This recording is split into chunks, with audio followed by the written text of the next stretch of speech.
The most valuable commodity I know of is information. Wouldn't you agree?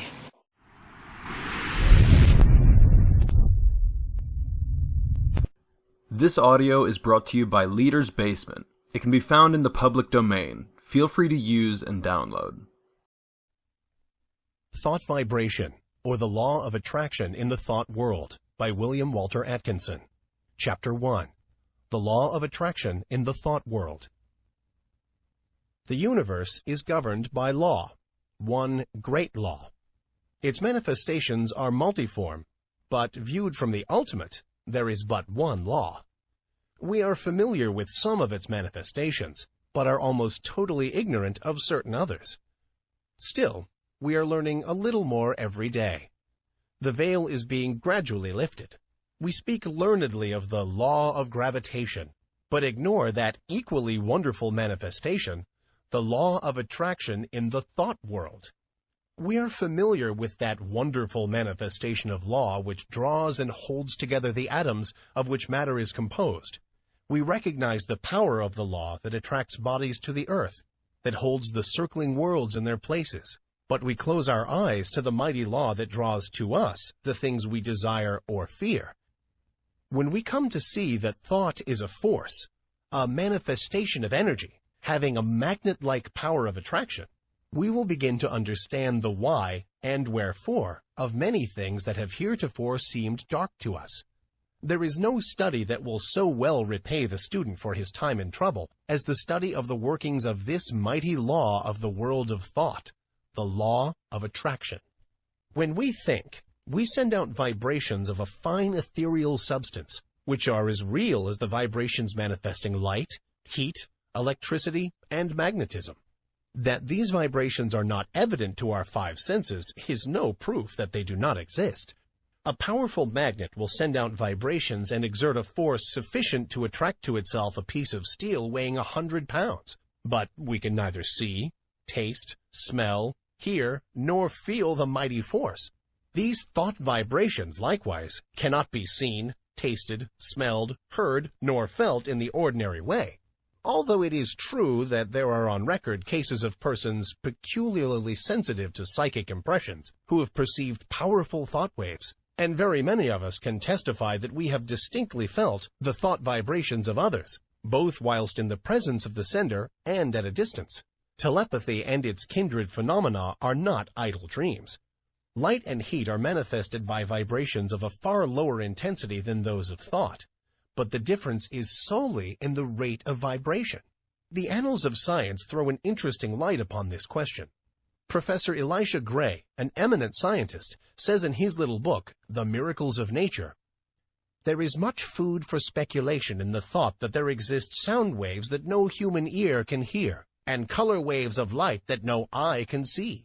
The long, dark, soundless space between 40,000 and 400 trillion vibrations per second, and the infinity of range beyond 700 trillion vibrations per second, where light ceases in the universe of motion, makes it possible to indulge in speculation." M. Williams, in his work entitled Short Chapters in Science, says, "There is no gradation between the most rapid undulations or tremblings that produce our sensation of sound and the slowest of those which give rise to our sensations of gentlest warmth. There is a huge gap between them, wide enough to include another world of motion, all lying between our worlds of sound and our world of heat and light. And there is no good reason whatever for supposing that matter is incapable of such intermediate activity, or that such activity may not give rise to intermediate sensations, provided there are organs for taking up and sensifying their movements." I cite the above authorities merely to give you food for thought, not to attempt to demonstrate to you the fact that thought vibrations exist. The last named fact has been fully established to the satisfaction of numerous investigators of the subject, and a little reflection will show you that it coincides with your own experiences. We often hear repeated the well-known mental science statement, "Thoughts are things," and we say these words over without consciously realizing just what is the meaning of the statement. If we fully comprehended the truth of the statement and the natural consequences of the truth back of it, we should understand many things which have appeared dark to us, and would be able to use the wonderful power thought force just as we use any other manifestation of energy. As I have said, when we think, we set into motion vibrations of a very high degree, but just as real as the vibrations of light, heat, sound, or electricity. And when we understand the laws governing the production and transmission of these vibrations, we will be able to use them in our daily life, just as we do the better-known forms of energy. That we cannot see, hear, weigh, or measure these vibrations is no proof that they do not exist. There exist waves of sound which no human ear can hear, although some of these are undoubtedly registered by the ear of some of the insects, and others are caught by delicate scientific instruments invented by man. Yet there is a great gap between the sounds registered by the most delicate instrument and the limit which man's mind, reasoning by analogy, knows to be the boundary line between sound waves and some other forms of vibration. And there are light waves which the eye of man does not register, some of which may be detected by more delicate instruments, and many more so fine that the instrument has not yet been invented which will detect them, although improvements are being made every year, and the unexplored field gradually lessened. As new instruments are invented, new vibrations are registered by them, and yet the vibrations were just as real before the invention of the instrument as afterward. Supposing that we had no instruments to register magnetism, one might be justified in denying the existence of that mighty force, because it could not be tasted, felt, smelt, heard, seen, weighted, or measured. And yet, the mighty magnet would still send out waves of force sufficient to draw to it pieces of steel weighing hundreds of pounds. Each form of vibration requires its own form of instrument for registration. At present, the human brain seems to be the only instrument capable of registering thought waves, although occultists say that in this century, scientists will invent apparatus sufficiently delicate to catch and register such impressions. And from present indications, it looks as if the invention named might be expected at any time. The demand exists and undoubtedly will be soon supplied. But to those who have experimented along the lines of practical telepathy, no further proof is required than the results of their own experiments. We are sending out thoughts of greater or less intensity all the time, and we are reaping the results of such thoughts.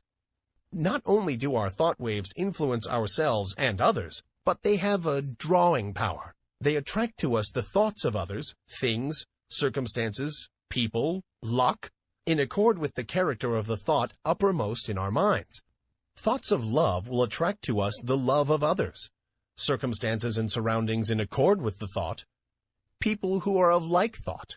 Thoughts of anger, hate, envy, malice, and jealousy will draw to us the foul brood of kindred thoughts emanating from the minds of others, circumstances in which we will be called upon to manifest these vile thoughts and will receive them in turn from others, people who will manifest in harmony, and so on. A strong thought, or a thought long continued, will make us the center of attraction for the corresponding thought waves of others. Like attracts like in the thought world. As ye sow, so shall ye reap. Birds of a feather flock together in the thought world. Curses, like chickens, come home to roost, and bringing their friends with them. The man or woman who is filled with love sees love on all sides and attracts the love of others. The man with hate in his heart gets all the hate he can stand. The man who thinks fight generally runs up against all the fight he wants before he gets through. And so it goes. Each gets what he calls for over the wireless telegraphy of the mind. The man who rises in the morning feeling grumpy usually manages to have the whole family in the same mood before the breakfast is over. The nagging woman generally finds enough to gratify her nagging propensity during the day. This matter of thought attraction is a serious one. When you stop to think of it, you will see that a man really makes his own surroundings, although he blames others for it.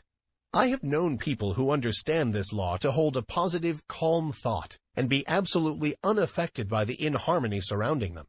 They were like the vessel from which the oil had been poured on the troubled waters. They rested safely and calmly, whilst the tempest raged around them.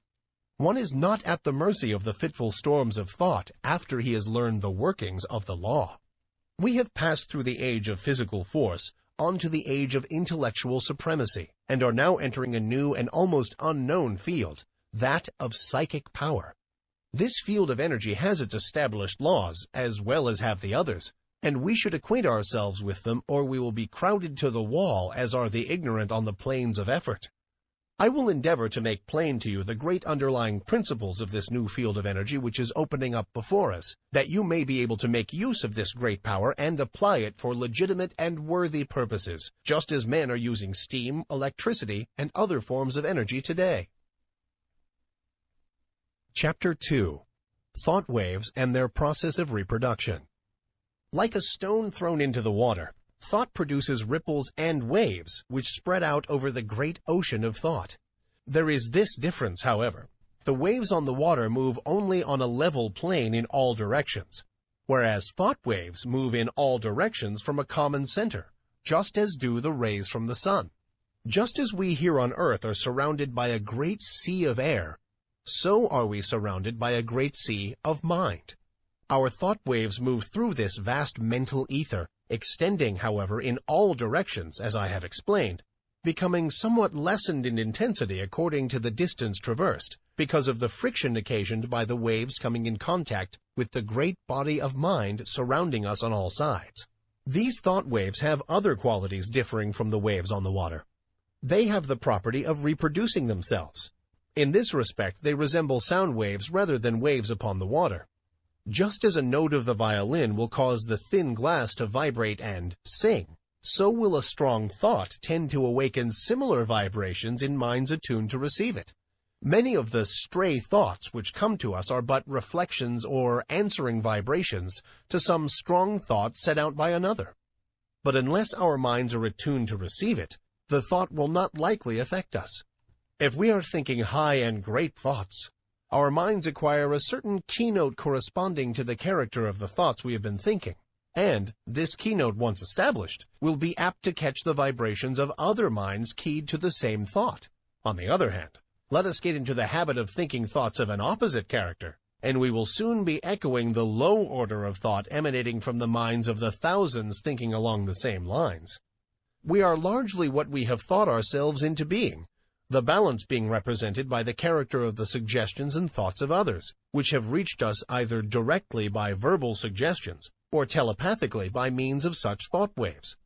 Our general mental attitude, however, determines the character of the thought waves received from others as well as the thoughts emanating from ourselves.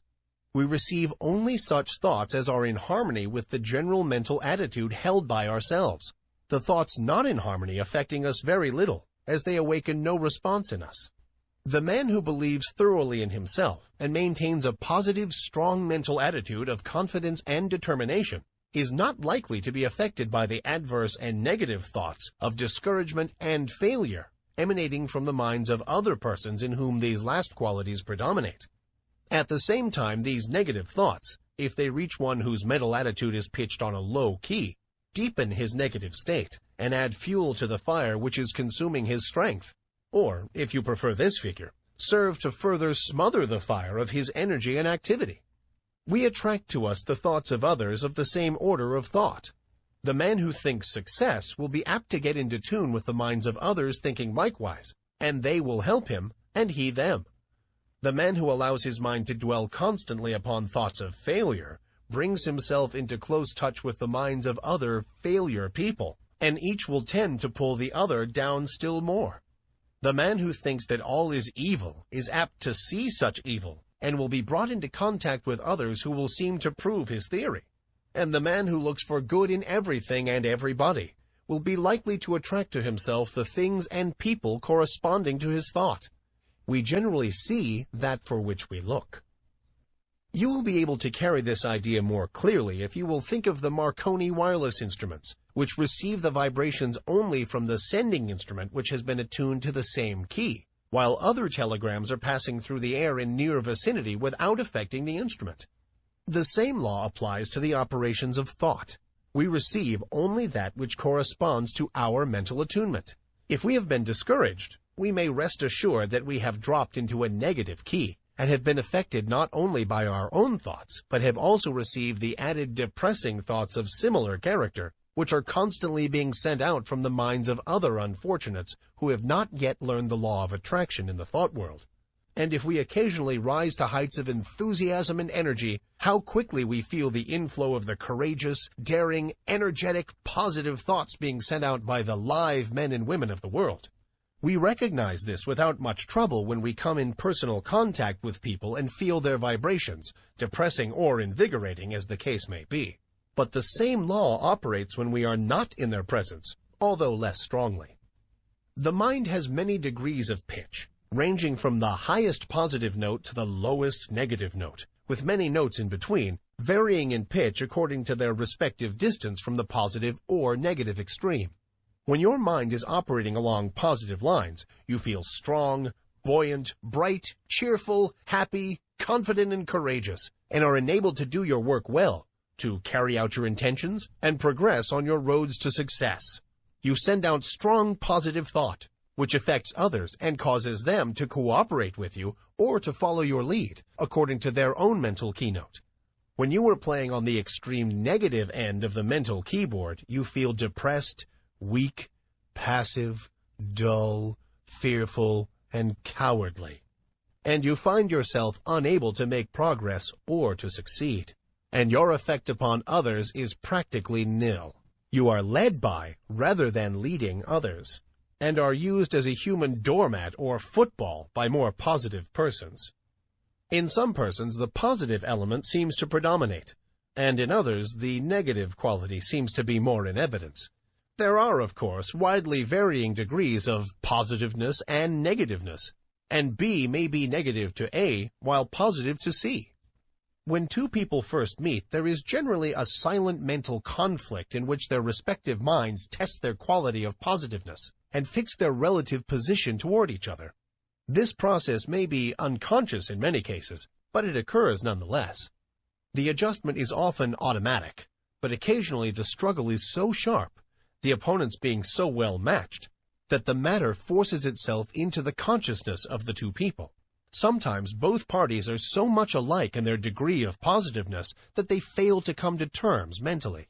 They never really are able to get along with each other, and they are either mutually repelled and separate, or else stay together amid constant broils and wrangling. We are positive or negative to everyone with whom we have relations. We may be positive to our children, our employees and dependents, but we are at the same time negative to others to whom we occupy inferior positions, or whom we have allowed to assert themselves over us. Of course, something may occur and we will suddenly become more positive than the man or woman to whom we have heretofore been negative. We frequently see cases of this kind, and as the knowledge of these mental laws becomes more general, we will see many more instances of persons asserting themselves and making use of their newfound power. But remember, you possess the power to raise the keynote of your mind to a positive pitch by an effort of the will. And, of course, it is equally true that you may allow yourself to drop into a low negative note by carelessness or a weak will. There are more people on the negative plane of thought than on the positive plane, and consequently, there are more negative thought vibrations in operation in our mental atmosphere. But, happily for us, this is counterbalanced by the fact that a positive thought is infinitely more powerful than a negative one. And if by force of will we raise ourselves to a higher mental key, we can shut out the depressing thoughts and may take up the vibrations corresponding with our changed mental attitude. This is one of the secrets of the affirmations and autosuggestions used by the several schools of mental science and other new thought cults. There is no particular merit in affirmations of themselves, but they serve a twofold purpose. 1. They tend to establish new mental attitudes within us and act wonderfully in the direction of character building, the science of making ourselves over. 2. They tend to raise the mental keynote so that we may get the benefit of the positive thought waves of others on the same plane of thought. Whether or not we believe in them, we are constantly making affirmations. The man who asserts that he can and will do a thing, and asserts it earnestly, develops in himself the qualities conducive to the well-doing of that thing, and at the same time places his mind in the proper key to receive all the thought waves likely to help him in the doing. If, on the other hand, one says and feels that he is going to fail, he will choke and smother the thoughts coming from his own subconscious mentality, which are intended to help him, and at the same time will place himself in tune with the failure thought of the world. And there is plenty of the latter kind of thought around, I can tell you. Do not allow yourselves to be affected by the adverse and negative thoughts of those around you.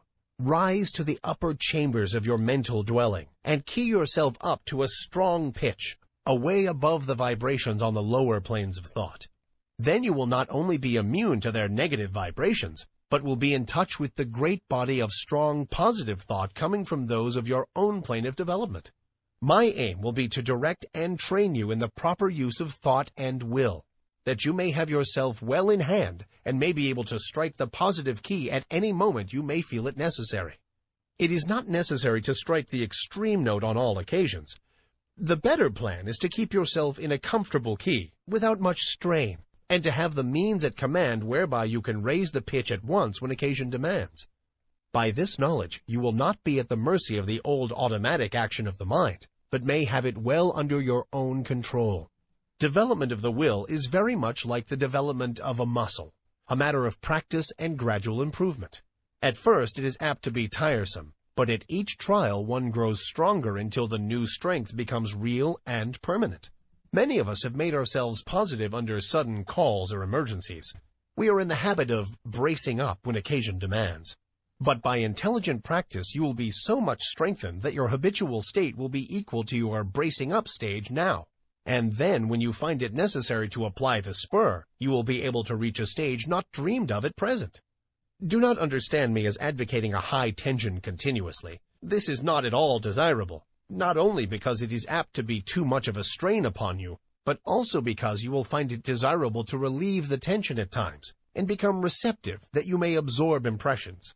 It is well to be able to relax and assume a certain degree of receptiveness, knowing that you are always able to spring back to the more positive state at will. The habitually strongly positive man loses much enjoyment and recreation. Positive, you give out expressions. Receptive, you take in impressions. Positive, you are a teacher. Receptive, a pupil. It is not only a good thing to be a good teacher, but it is also very important to be a good listener at times. Chapter 3. A talk about the mind. Man has but one mind, but he has many mental faculties, each faculty being capable of functioning along two different lines of mental effort. There are no distinct dividing lines separating the two several functions of a faculty, but they shade into each other as do the colors of the spectrum. An active effort of any faculty of the mind is the result of a direct impulse imparted at the time of the effort. A passive effort of any faculty of the mind is the result of either a preceding active effort of the same mind, an active effort of another along the lines of suggestion, thought vibrations from the mind of another, thought impulses from an ancestor transmitted by the laws of heredity, including impulses transmitted from generation to generation from the time of the original vibratory impulse imparted by the primal cause, which impulses gradually unfold and unsheath when the proper state of evolutionary development is reached. The active effort is newborn, fresh from the mint, whilst the passive effort is of less recent creation, and, in fact, is often the result of vibratory impulses imparted in ages long past. The active effort makes its own way, brushing aside the impeding vines and kicking from its path the obstructing stones. The passive effort travels along the beaten path. A thought impulse, or motion impulse, originally caused by an active effort of faculty, may become, by continued repetition, or habit, strictly automatic, the impulse given it by the repeated active effort developing a strong momentum, which carries it on, along passive lines, until stopped by another active effort, or its direction changed by the same cause. On the other hand, thought impulses or motion impulses continued along passive lines may be terminated or corrected by an active effort. The active function creates, changes, or destroys. The passive function carries on the work given it by the active function and obeys orders and suggestions.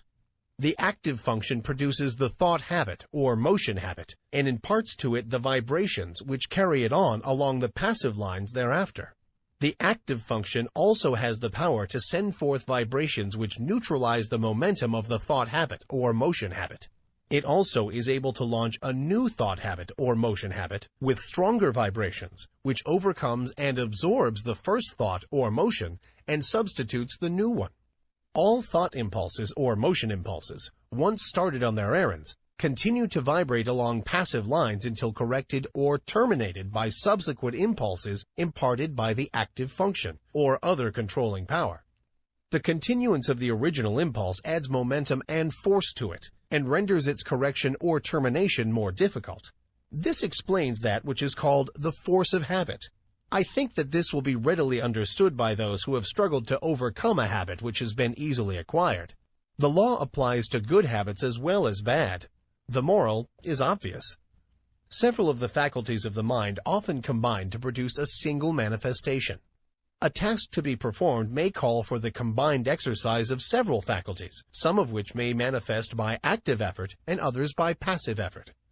The meeting of new conditions, new problems, calls for the exercise of active effort, whilst a familiar problem or task can be easily handled by the passive effort without the assistance of his more enterprising brother. There is in nature an instinctive tendency of living organisms to perform certain actions, the tendency of an organized body to seek that which satisfies the wants of its organism. This tendency is sometimes called appetency.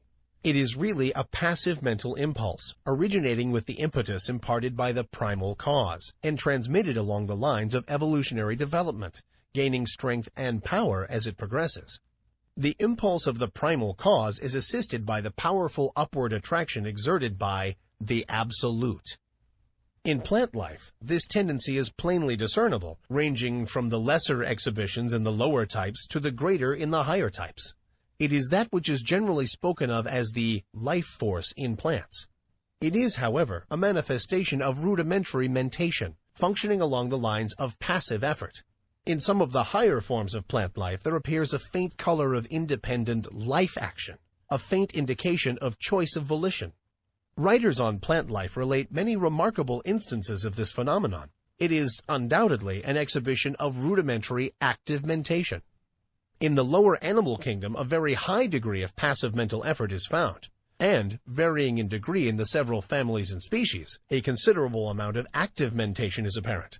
The lower animal undoubtedly possesses reason, only in a lesser degree than man, and, in fact, the display of volitional mentation exhibited by an intelligent animal is often nearly as high as that shown by the lower types of man or by a young child. As a child before birth shows in its body the stages of the physical evolution of man, so does a child before and after birth, until maturity, manifest the stages of the mental evolution of man.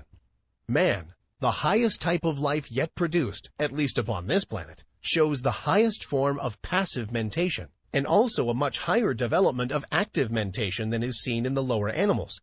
And yet the degrees of that power vary widely among the different races of men. Even among men of our race, the different degrees of active mentation are plainly noticeable. These degrees not depending by any means upon the amount of culture, social position, or educational advantages possessed by the individual.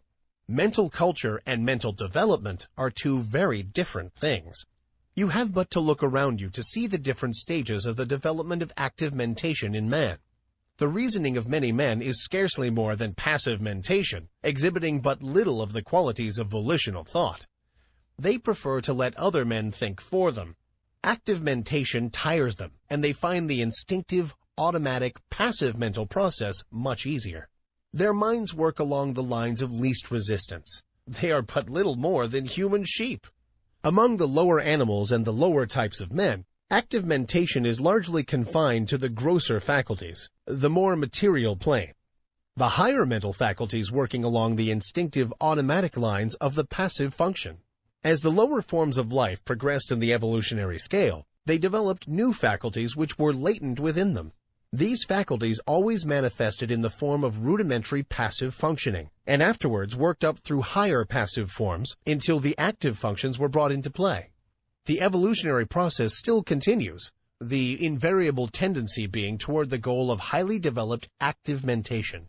This evolutionary process is caused by the vibratory impulse imparted by the primal cause, aided by the uplifting attraction of the absolute. This law of evolution is still in progress, and man is beginning to develop new powers of mind which, of course, are first manifesting themselves along the lines of passive effort. Some men have developed these new faculties to a considerable degree, and it is possible that before long, men will be able to exercise them along the line of their active functions. In fact, this power has already been attained by a few. This is the secret of the Oriental occultists and some of their Occidental brethren. The amenability of the mind to the will can be increased by properly directed practice. That which we are in the habit of referring to as the strengthening of the will is in reality the training of the mind to recognize and absorb the power within. The will is strong enough. It does not need strengthening. But the mind needs to be trained to receive and act upon the suggestions of the will. The will is the outward manifestation of the I am. The will current is flowing in full strength along the spiritual wires. But you must learn how to raise the trolley pole to touch it before the mental car will move. This is a somewhat different idea from that which you have been in the habit of receiving from writers on the subject of willpower, but it is correct, as you will demonstrate to your own satisfaction if you will follow up the subject by experiments along the proper lines. The attraction of the Absolute is drawing man upward, and the vibratory force of the primal impulse has not yet exhausted itself. The time of evolutionary development has come when man can help himself. The man who understands the law can accomplish wonders by means of the development of the powers of the mind, whilst the man who turns his back upon the truth will suffer from his lack of knowledge of the law. He who understands the laws of his mental being develops his latent powers and uses them intelligently.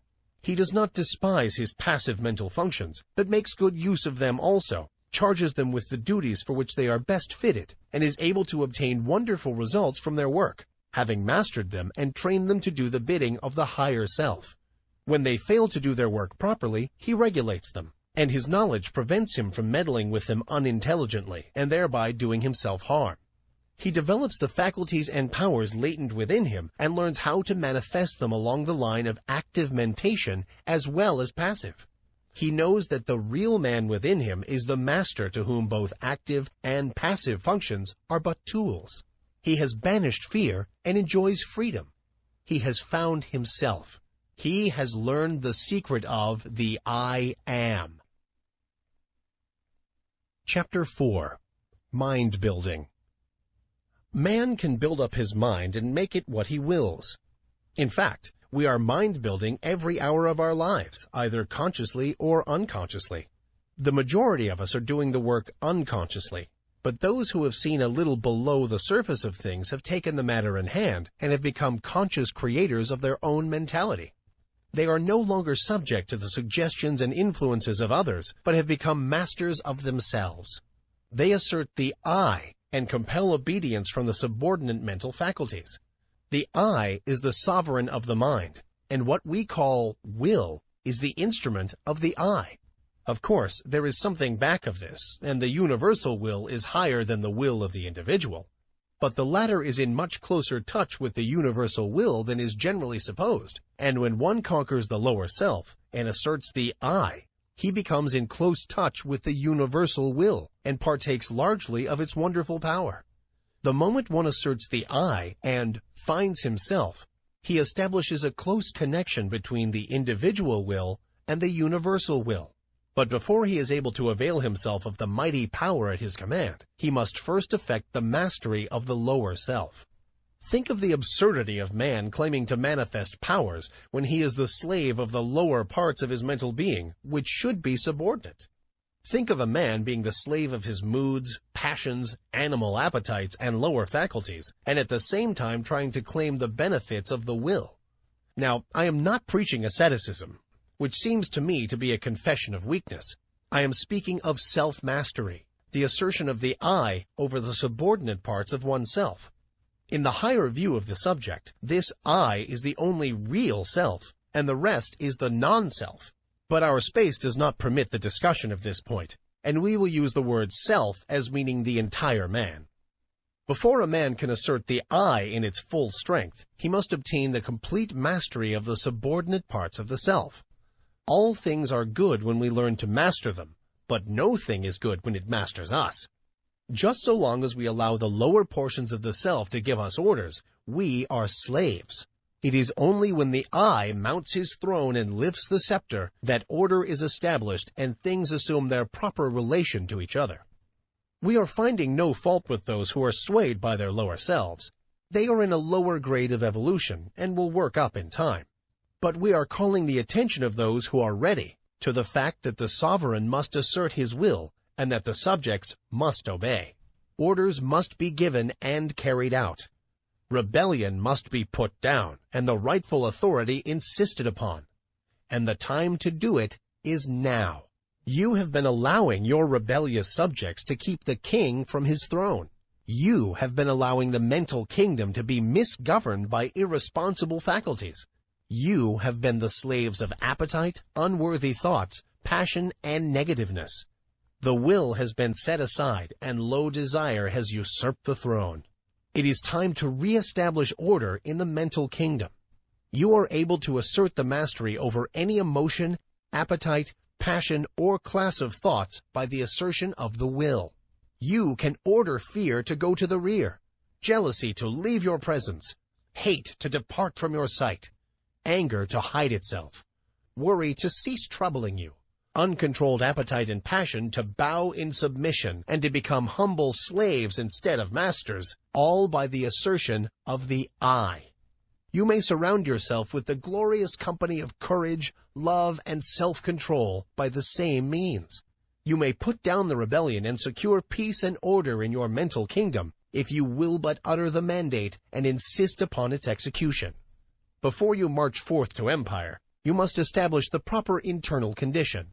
You must show your ability to govern your own kingdom. The first battle is the conquest of the lower self by the real self. Affirmation. I am asserting the mastery of my real self. Repeat these words earnestly and positively during the day at least once an hour, and particularly when you are confronted with conditions which tempt you to act on the lines of the lesser self instead of following the course dictated by the real self. In the moment of doubt and hesitation, say these words earnestly, and your way will be made clear to you. Repeat them several times after you retire and settle yourself to sleep. But be sure to back up the words with the thought inspiring them, and do not merely repeat them parrot-like. Form the mental image of the real self asserting its mastery over the lower planes of your mind. See the king on his throne. You will become conscious of an influx of new thought, and things which have seemed hard for you will suddenly become much easier. You will feel that you have yourself well in hand, and that you are the master and not the slave. The thought you are holding will manifest itself in action, and you will steadily grow to become that which you have in mind. Exercise. Fix the mind firmly on the higher self and draw inspiration from it when you feel led to yield to the promptings of the lower part of your nature. When you are tempted to burst into anger, assert the I, and your voice will drop. Anger is unworthy of the developed self. When you feel vexed and cross, remember what you are, and rise above your feeling. When you feel fearful, remember that the real self fears nothing, and assert courage. When you feel jealousy inciting, think of your higher nature and laugh. And so on, asserting the real self and not allowing the things on the lower plane of mentality to disturb you. They are unworthy of you and must be taught to keep their places. Do not allow these things to master you. They should be your subjects, not your masters. You must get away from this plane, and the only way to do so is to cut loose from these phases of thought which have been running things to suit themselves. You may have trouble at the start, but keep at it, and you will have that satisfaction which comes only from conquering the lower parts of our nature. You have been a slave long enough. Now is the time to free yourselves. If you will follow these exercises faithfully, you will be a different being by the end of the year, and will look back with a pitying smile to your former condition. But it takes work. This is not child's play, but a task for earnest men and women. Will you make the effort? Chapter 5. The Secret of the Will. While psychologists may differ in their theories regarding the nature of the will, none deny its existence nor question its power.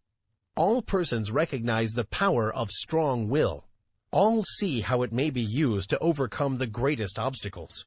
But few realize that the will may be developed and strengthened by intelligent practice. They feel that they could accomplish wonders if they had a strong will, but instead of attempting to develop it, they content themselves with vain regrets. They sigh, but do nothing. Those who have investigated the subject closely know that willpower, with all its latent possibilities and mighty powers, may be developed, disciplined, controlled, and directed, just as may be any other of nature's forces. It does not matter what theory you may entertain about the nature of the will, you will obtain the results if you practice intelligently. Personally, I have a somewhat odd theory about the will. I believe that every man has potentially a strong will, and that all he has to do is train his mind to make use of it. I think that in the higher regions of the mind of every man is a great store of willpower awaiting his use. The will current is running along the psychic wires, and all that is necessary to do is to raise the mental trolley pole and bring down the power for your use. And the supply is unlimited, for your little storage battery is connected with the great powerhouse of the universal willpower, and the power is inexhaustible. Your will does not need training, but your mind does.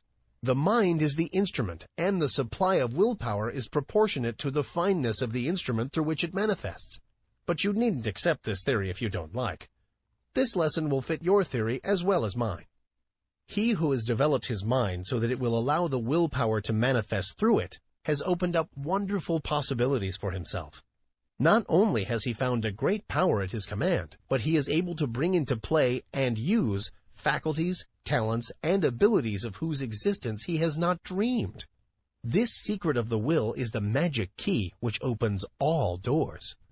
The late Donald G. Mitchell once wrote, "Resolve is what makes a man manifest. Not puny resolve, but crude determination. Not errant purpose, but that strong and indefatigable will which treads down difficulties and danger, as a boy treads down the heaving frostlands of winter, which kindles his eye and brain with a proud pulse beat towards the unattainable. Will makes men giants." Many of us feel that if we would but exert our will, we might accomplish wonders.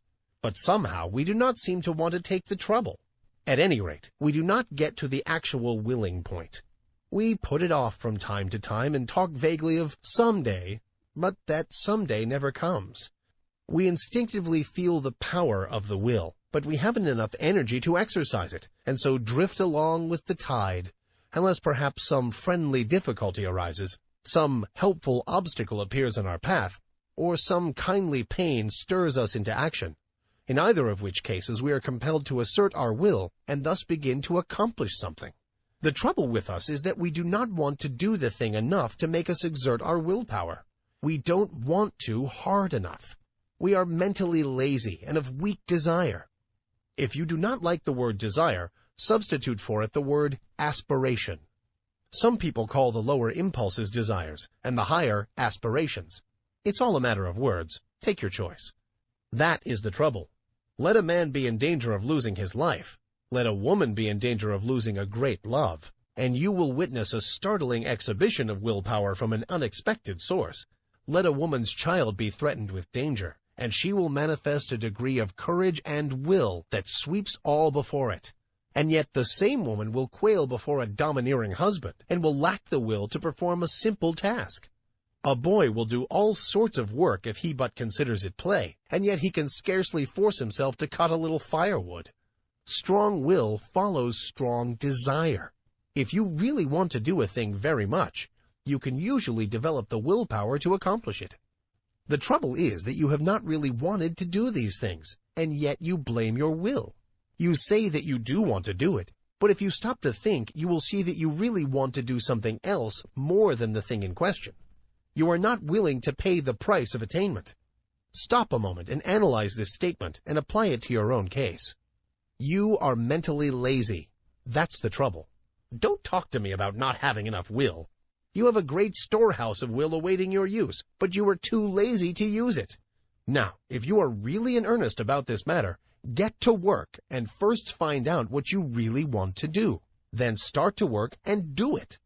Never mind about the willpower. You'll find a full supply of that whenever you need it. The thing to do is to get to the point where you will resolve to do. That's the real test, the resolving. Think of these things a little, and make up your mind whether or not you really want to be a willer sufficiently hard to get to work.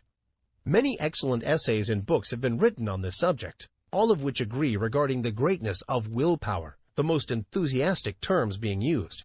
But few have anything to say about how this power may be acquired by those who have it not, or who possess it in but a limited degree. Some have given exercises designed to strengthen the will, which exercises really strengthen the mind so that it is able to draw upon its store of power. But they have generally overlooked the fact that in autosuggestion is to be found the secret of the development of the mind so that it may become the efficient instrument of the will. Autosuggestion. I am using my willpower. Say these words several times earnestly and positively immediately after finishing this article. Then repeat them frequently during the day, at least once an hour, and particularly when you meet something that calls for the exercise of willpower. Also repeat them several times after you retire and settle yourself for sleep. Now, there is nothing in the words unless you back them up with the thought. In fact, the thought is the whole thing, and the words only pegs upon which to hang the thought. So think of what you are saying and mean what you say. You must use faith at the start, and use the words with a confident expectation of the result. Hold the steady thought that you are drawing on your storehouse of willpower, and before long you will find that thought is taking form in action, and that your willpower is manifesting itself. You will feel an influx of strength with each repetition of the words. You will find yourself overcoming difficulties and bad habits, and will be surprised at how things are being smoothed out for you. Exercise. Perform at least one disagreeable task each day during the month. If there is any specially disagreeable task which you would like to shirk, that is the one for you to perform. This is not given to you in order to make you self-sacrificing or meek or anything of that sort. It is given you to exercise your will. Anyone can do a pleasant thing cheerfully, but it takes will to do the unpleasant thing cheerfully. And that is how you must do the work. It will prove a most valuable discipline to you. Try it for a month, and you will see where it comes in. If you shirk this exercise, you had better stop right here and acknowledge that you do not want willpower, and are content to stay where you are and remain a weakling. Chapter 6. How to become immune to injurious thought attraction. The first thing to do is to begin to cut out fear and worry. Fear thought is the cause of much unhappiness and many failures. You have been told this thing over and over again, but it will bear repeating. Fear is a habit of mind which has been fastened upon us by negative race thought, but from which we may free ourselves by individual effort and perseverance. Strong expectancy is a powerful magnet. He of the strong, confident desire attracts to him the things best calculated to aid him: persons, things, circumstances, surroundings. If he desires them hopefully, trustfully, confidently, calmly. And, equally true, he who fears a thing generally manages to start into operation forces which will cause the thing he feared to come upon him. Don't you see? The man who fears really expects the feared thing, and in the eyes of the law is the same as if he really had wished for or desired it. The law is operative in both cases. The principle is the same. The best way to overcome the habit of fear is to assume the mental attitude of courage, just as the best way to get rid of darkness is to let in the light. It is a waste of time to fight a negative thought habit by recognizing its force and trying to deny it out of existence by mighty efforts. The best, surest, easiest, and quickest method is to assume the existence of the positive thought desired in its place, and by constantly dwelling upon the positive thought, manifest it into objective reality. Therefore, instead of repeating, "I'm not afraid," say boldly, "I am full of courage. I am courageous." You must assert, "There's nothing to fear," which, although in the nature of a denial, simply denies the reality of the object causing fear, rather than admitting the fear itself and then denying it. To overcome fear, one should hold firmly to the mental attitude of courage. He should think courage, say courage, act courage. He should keep the mental picture of courage before him all the time, until it becomes his normal mental attitude. Hold the ideal firmly before you, and you will gradually grow to its attainment. The ideal will become manifest.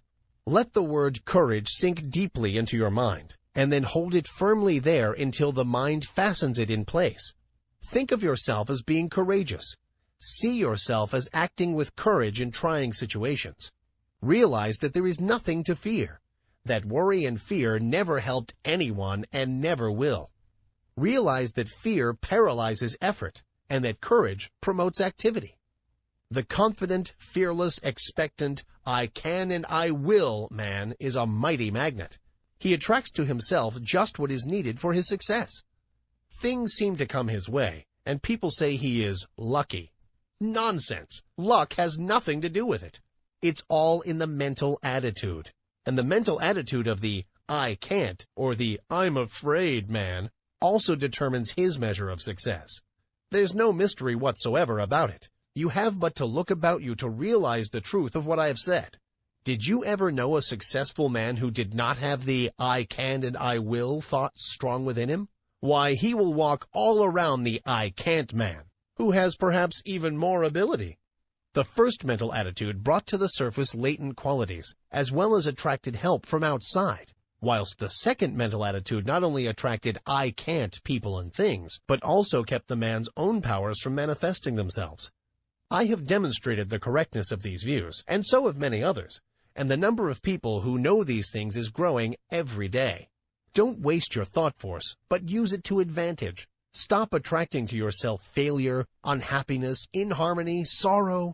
Begin now and send out a current of bright, positive, happy thought. Let your prevailing thought be, I can and I will. Think, I can and I will. Dream, I can and I will. Say, I can and I will. And act, I can and I will. Live on the I can and I will plane, and before you are aware of it, you will feel the new vibrations manifesting themselves in action, will see them bring results, will be conscious of the new point of view, will realize that your own is coming to you. You will feel better, act better, see better, be better in every way after you join the I can and I will brigade. Fear is the parent of worry, hate, jealousy, malice, anger, discontent, failure, and all the rest. The man who rids himself of fear will find that the rest of the brood have disappeared. The only way to be free is to get rid of fear. Tear it out by the roots. I regard the conquest of fear as the first important step to be taken by those who wish to master the application of thought force. So long as fear masters you, you are in no condition to make progress in the realm of thought, and I must insist that you start to work at once to get rid of this obstruction. You can do it, if you only go about it in earnest. And when you have ridded yourself of the vile thing, life will seem entirely different to you. You will feel happier, freer, stronger, more positive, and will be more successful in every undertaking of life. Start it today. Make up your mind that this intruder must go. Do not compromise matters with him, but insist upon an absolute surrender on his part. You will find the task difficult at first, but each time you oppose him, he will grow weaker, and you will be stronger. Shut off his nourishment. Starve him to death. He cannot live in a thought atmosphere of fearlessness. So, start to fill your mind with good, strong, fearless thoughts. Keep yourself busy thinking fearlessness, and fear will die of his own accord. Fearlessness is positive. Fear is negative, and you may be sure that the positive will prevail.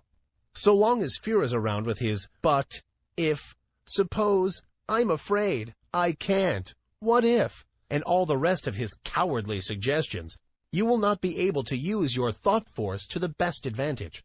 Once you get him out of the way, you will have clear sailing, and every inch of thought sail will catch the wind. He is a Jonah. Overboard with him. The whale who swallows him will have my sympathy. I advise that you start in to do some of the things which you feel you could do if you were not afraid to try.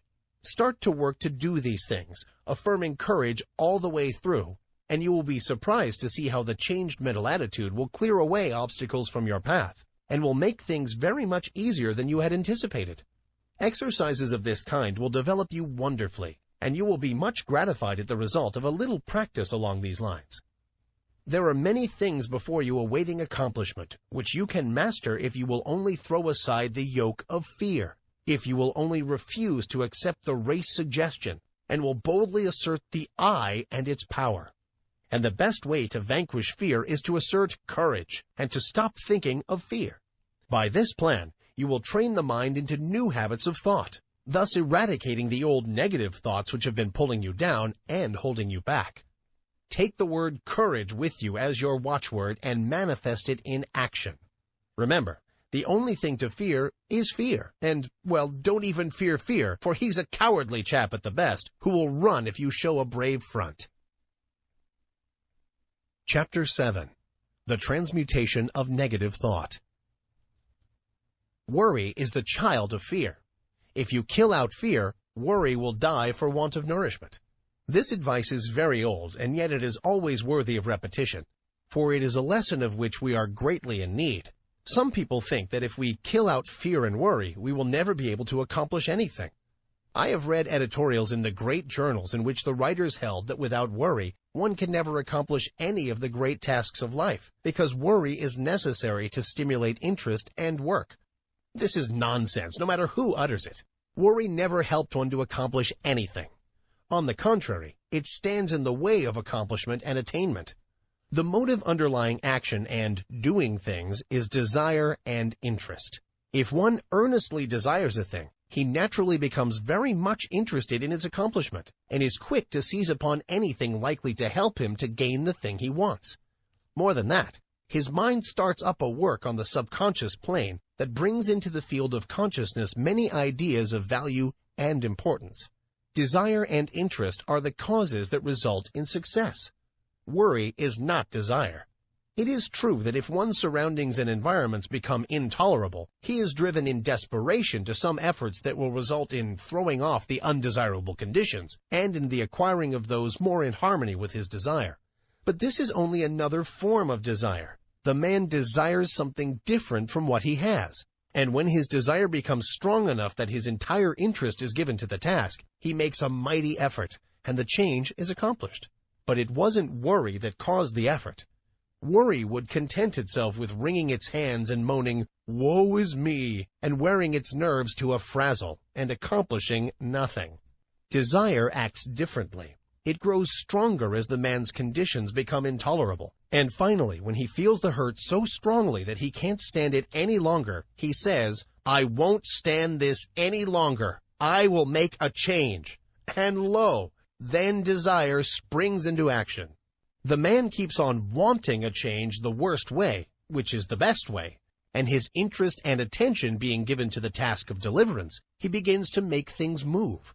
Worry never accomplished anything. Worry is negative and death-producing. Desire and ambition are positive and life-producing. A man may worry himself to death, and yet nothing will be accomplished. But let that man transmute his worry and discontent into desire and interest, coupled with a belief that he is able to make the change, the I can and I will idea, then something happens. Yes, fear and worry must go before we can do much. One must proceed to cast out these negative intruders and replace them with confidence and hope. Transmute worry into keen desire. Then you will find that interest is awakened, and you will begin to think things of interest to you.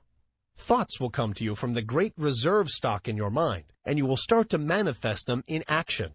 Moreover, you will be placing yourself in harmony with similar thoughts of others, and will draw to you aid and assistance from the great volume of thought waves with which the world is filled. One draws to himself thought waves corresponding in character with the nature of the prevailing thoughts in his one mind, his mental attitude. Then again he begins to set into motion the great law of attraction, whereby he draws to him others likely to help him, and is, in turn, attracted to others who can aid him. This law of attraction is no joke, no metaphysical absurdity, but is a great live working principle of nature, and anyone may learn by experimenting and observing. To succeed in anything, you must want it very much. Desire must be in evidence in order to attract. The man of weak desires attracts very little to himself. The stronger the desire, the greater the force set into motion. You must want a thing hard enough before you can get it. You must want it more than you do the things around you, and you must be prepared to pay the price for it. The price is the throwing overboard of certain lesser desires that stand in the way of the accomplishment of the greater one. Comfort, ease, leisure, amusements, and many other things may have to go, not always though. It all depends on what you want. As a rule, the greater the thing desired, the greater the price to be paid for it. Nature believes in adequate compensation, but if you really desire a thing in earnest, you will pay the price without question, for the desire will dwarf the importance of the other things. You say that you want a thing very much and are doing everything possible toward its attainment? Pshaw! You are only playing desire. Do you want the thing as much as a prisoner wants freedom? As much as a dying man wants life? Look at the almost miraculous things accomplished by prisoners desiring freedom. Look how they work through steel plates and stone walls with a bit of stone. Is your desire as strong as that? Do you work for the desired thing as if your life depended on it? Nonsense! You don't know what desire is. I tell you, if a man wants a thing as much as the prisoner wants freedom, or as much as a strongly vital man wants life, then that man will be able to sweep away obstacles and impediments apparently immovable. The key to attainment is desire, confidence, and will. This key will open many doors. Fear paralyzes desire. It scares the life out of it. You must get rid of fear. There have been times in my life when fear would get hold of me and take a good firm grip on my vitals, and I would lose all hope, all interest, all ambition, all desire. But, thank the Lord, I have always managed to throw off the grip of the monster and face my difficulty like a man. And lo, things would seem to be straightened out for me somehow. Either the difficulty would melt away, or I would be given means to overcome, or get around, or under or over it. It is strange how this works. No matter how great is the difficulty, when we finally face it with courage and confidence in ourselves, we seem to pull through somehow, and then we begin to wonder what we were scared about. This is not a mere fancy. It is the working of a mighty law, which we do not as yet fully understand, but which we may prove at any time. People often ask, "It's all very well for you New Thought people to say, 'Don't worry,' but what's a person to do when he thinks of all the possible things ahead of him which might upset him and his plans?" Well, all that I can say is that the man is foolish to bother about thinking of troubles to come at some time in the future. The majority of things that we worry about don't come to pass at all. A large proportion of the others come in a milder form than we had anticipated, and there are always other things which come at the same time which help us to overcome the trouble. The future holds in store for us not only difficulties to be overcome, but also agents to help us in overcoming the difficulties. Things adjust themselves. We are prepared for any trouble which may come upon us, and when the time comes, we somehow find ourselves able to meet it. God not only tempers the wind to the shorn lamb, but he also tempers the shorn lamb to the wind. The winds and the shearing do not come together. There is usually enough time for the lamb to get seasoned, and then he generally grows new wool before the cold blast comes. It has been well said that 9/10 of the worries are over things which never comes to pass, and that the other 10th is over things of little or no account. So what's the use of using up all your reserve force and fretting over future troubles if this be so? Better wait until your troubles really come before you worry. You will find that by this storing up of energy, you will be able to meet about any sort of trouble that comes your way. What is it that uses up all the energy in the average man or woman anyway? Is it the real overcoming of difficulties or the worrying about impending troubles? It's always tomorrow, tomorrow, and yet tomorrow never comes just as we feared it would. Tomorrow is all right. It carries in its grip good things as well as troubles. Bless my soul, when I sit down and think over the things which I once feared might possibly descend upon me, I laugh. Where are those feared things now? I don't know. Have almost forgotten that I ever feared them. You do not need to fight worry. That isn't the way to overcome the habit. Just practice concentration and then learn to concentrate upon something right before you, and you will find that the worry thought has vanished. The mind can think of but one thing at a time, and if you concentrate upon a bright thing, the other thing will fade away. There are better ways of overcoming objectionable thoughts than by fighting them. Learn to concentrate upon thoughts of an opposite character, and you will have solved the problem. When the mind is full of worry thoughts, it cannot find time to work out plans to benefit you. But when you have concentrated upon bright, helpful thoughts, you will discover that it will start to work subconsciously.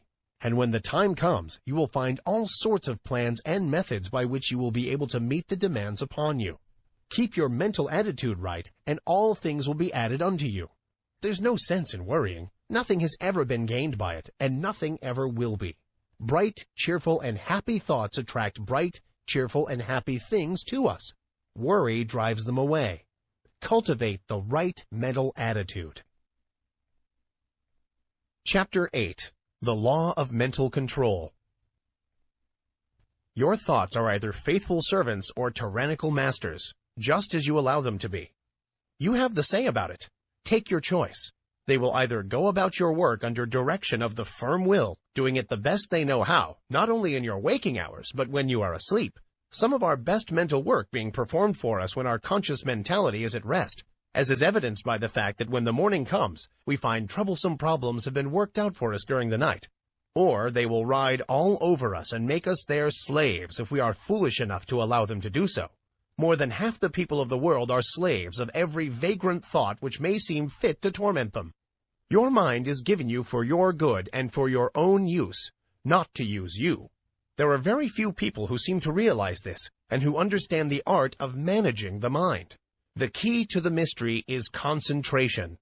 A little practice will develop within every man the power to use the mental machine properly. When you have some mental work to do, concentrate upon it to the exclusion of everything else, and you will find that the mind will get right down to business, to the work at hand, and matters will be cleared up in no time. There is an absence of friction, and all waste motion or lost power is obviated. Every pound of energy is put to use, and every revolution of the mental driving wheel counts for something. It pays to be able to be a competent mental engineer, and the man who understands how to run his mental engine knows that one of the important things is to be able to stop it when the work has been done. He does not keep putting coal in the furnace and maintaining a high pressure after the work is finished, or when the day's portion of the work has been done. Some people act as if the engine should be kept running whether there was any work to be done or not, and then they complain if it gets worn out and wobbles and needs repairing. These mental engines are fine machines and need intelligent care. To those who are acquainted with the laws of mental control, it seems absurd for one to lie awake at night fretting about the problems of the day, or more often, of the morrow. It is just as easy to slow down the mind as it is to slow down an engine. And thousands of people are learning to do this in these days of new thought. The best way to do it is to think of something else, as far different from the obtruding thought as possible. There is no use fighting an objectionable thought with the purpose of downing it. That is a great waste of energy, and the more you keep on saying, "I won't think of this thing," the more it keeps on coming into your mind, for you are holding it there for the purpose of hitting it. Let it go. Don't give it another thought. Fix the mind on something entirely different, and keep the attention there by an effort of the will. A little practice will do much for you in this direction. There is only room for one thing at a time in the focus of attention, so put all your attention upon one thought, and the others will sneak off. Try it for yourself. Chapter 9. Asserting the Life Force. I have spoken to you of the advantage of getting rid of fear. Now I wish to put life into you. Many of you have been going along as if you were dead. No ambition, no energy, no vitality, no interest, no life. This will never do. You are stagnating. Wake up and display a few signs of life. This is not the place in which you can stalk around like a living corpse. This is the place for wide-awake, active, live people. And a good general awakening is what is needed. Although it would take nothing less than a blast from Gabriel's trumpet to awaken some of the people who are stalking around, thinking that they are alive, but who are really dead to all that makes life worthwhile. We must let life flow through us, and allow it to express itself naturally. Do not let the little worries of life, or the big ones either, depress you and cause you to lose your vitality. Assert the life force within you, and manifest it in every thought, act, and deed. And before long, you will be exhilarated and fairly bubbling over with vitality and energy. Put a little life into your work, into your pleasures, into yourself. Stop doing things in a half-headed way, and begin to take an interest in what you are doing, saying, and thinking. It is astonishing how much interest we may find in the ordinary things of life if we will only wake up. There are interesting things all around us, interesting events occurring every moment, but we will not be aware of them unless we assert our life force and begin to actually live instead of merely existing. No man or woman ever amounted to anything unless he or she put life into the tasks of everyday life, the acts, the thoughts. What the world needs is live men and women. Just look into the eyes of the people whom you meet and see how few of them are really alive. The most of them lack that expression of conscious life which distinguishes the man who lives from the one who simply exists. I want you to acquire this sense of conscious life so that you may manifest it in your life and show what mental science has done for you. I want you to get to work today and begin to make yourselves over according to the latest pattern. You can do this if you will only take the proper interest in the task. Affirmation and exercise. Fix in your mind the thought that the I within you is very much alive and that you are manifesting life fully, mentally and physically. And keep this thought there, aiding yourself with constant repetitions of the watchword. Don't let the thought escape you, but keep pushing it back into the mind. Keep it before the mental vision as much as possible. Repeat the watchword when you awaken in the morning.